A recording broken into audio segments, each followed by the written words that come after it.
Eventful, exciting, like you said.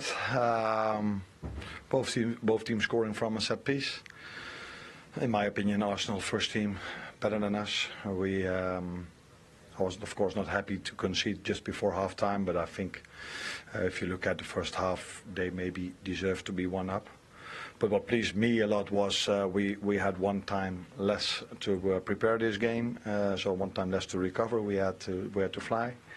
And then if I look how strong we were in the second half, physique, and also the ones that came in, that pleased me most. And being 2 times down in this stadium and still get a point is a good thing, I think. So you said before the match that set pieces would be key. With the goal you scored, the set piece you scored, had you spotted anything maybe from the Bournemouth game last week, or the fact they didn't have Saliba? No, because I didn't think our set piece was any similar to the one from Bournemouth. Not a little bit with a near post flick, no? If I remember correctly, yeah, but he played it back towards the 12-yard. Yeah, look, you know more than me. Yeah, I know, but it's a good thing that if you play against Arsenal, normally you lose the battle of set pieces. Today we didn't lose that one because we both scored one. And like I just said, I think first half was theirs. Second half, maybe I wasn't completely surprised that we scored a goal, the equaliser, the second half. Let's put it that way. So, if the first half was theirs, what did you say to your players at half time? Maybe what did you change? Actually, what we always talk about, it's mostly about, okay, how do they press us, and where can we find a free player in the midfield? Where how can we open that up, and how can we press them a bit better? Because I think that wasn't perfect in the first half. And what helped us, in my opinion, as well, is the players that came in gave us also some new energy, and the ones that kept in the team were able.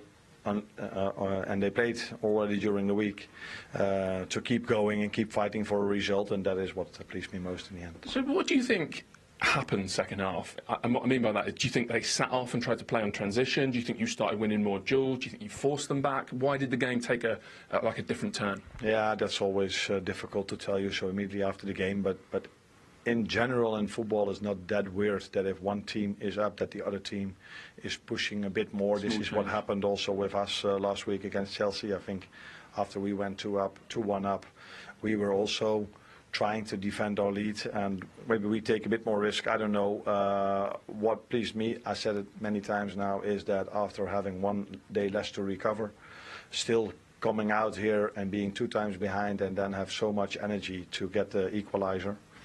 And afterwards, both teams kept on going for results. I think that's why we saw a good game today. So after a really good start, I think the one thing that was thrown at you was a few people say, oh, look, it's been an easy start. The fixture list has been kind. But now you've had the week you've beaten Chelsea, you've won in Leipzig, you've come here and got results. What have you learned during a week of really big challenges? What surprises me is that people say we had an easy start, because everyone that has worked in the Premier League or is still working there, everybody is telling me before I came here, there is no easy game in the Premier League. And then all of a sudden there is. Now all of a sudden there are many easy games. But I agree with what the people say. We faced more than a few teams that are bottom league table, and we faced with Man United and Chelsea, 2 top clubs, and today with Arsenal, the 3rd one. So yeah, it's good to see where we are at this moment in time, not only when it comes to results, but also the way we play. Thank you for your time. Well done. You're welcome. Thank you very much. And let's not forget, Liverpool were beaten here in February 3-1 by Arsenal. Is this evidence, Jamie, that Liverpool are getting better under this manager? Well, listen, Liverpool were in the title race, and I think Liverpool were top of the league. I think we're probably 6 or 7 games to go. There's still a long way to go to see if Liverpool are in that position. So I wouldn't say the better, I'd say the different. They're certainly better defensively when you look at the numbers sort of, this season. I think Liverpool came here twice last year, once in the FA Cup. Won here, I think, 2-0, but got absolutely battered in the first half. Arsenal should have won the game. Arsenal beat them, I think, in the league 3-1.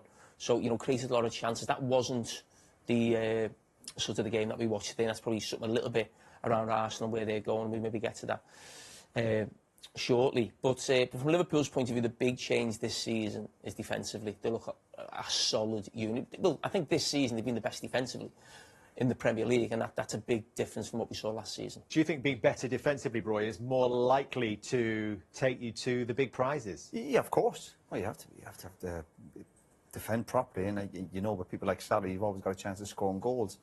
There's definitely a calmness to Liverpool, even. And obviously that comes from the manager. He speaks very well. And even when they were 2-1 down today, they didn't seem to panic. Obviously a lot of belief, and that would come from confidence of winning football matches. I know we'll argue all day about, obviously, have they been really tested yet, but they've turned up. The one real big disappointment, I suppose, the Forest game, when they got beaten at home, which we know can happen if you're not at your best. But generally speaking, they look a strong, efficient team.